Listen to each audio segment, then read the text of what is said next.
I've always enjoyed older people. I'm not really sure why, but maybe it's because as people age, they often seem to be more comfortable with themselves and to appreciate the simple things in life. I remember meeting my great-great-aunt Lois when I was about 6 years old, and I thought it was just amazing that she had lived through all these changes and she could tell you about them. She lived to be about 102 years old, and she was really alert and spirited right up to the end.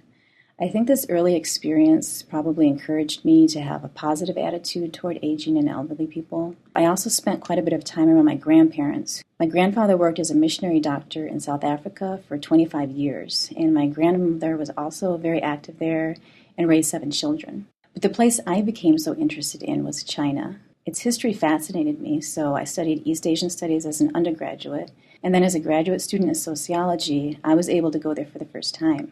In 2006, I started fieldwork for my doctoral dissertation on aging, social change, and elderly well-being in a rural area in Fujian province. I wanted to know how elderly people themselves viewed their current living conditions and future prospects at this time where there's just so much change going on in China. This experience really just reinforced my respect for these older people and their resiliency over the years.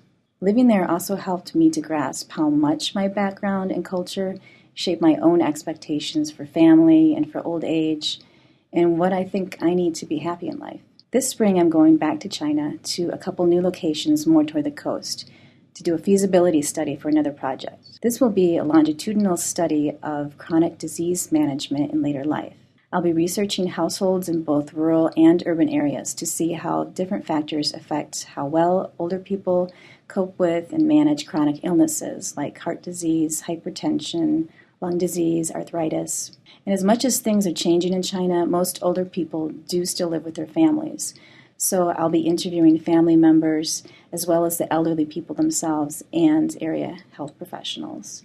My goals in doing my research are both to contribute to scholarly understandings of aging in a developing society and to gain knowledge that can assist people in coping with some of the challenges of later life. That's important in China because more than 100 million people are already over age 65 there, and that number is rapidly increasing. So we need to learn what are the most effective ways to help older people and their families deal with illness and disability. And talking to people and understanding their day-to-day lives and the kind of support they most need is one of the best ways to design helpful policies and interventions.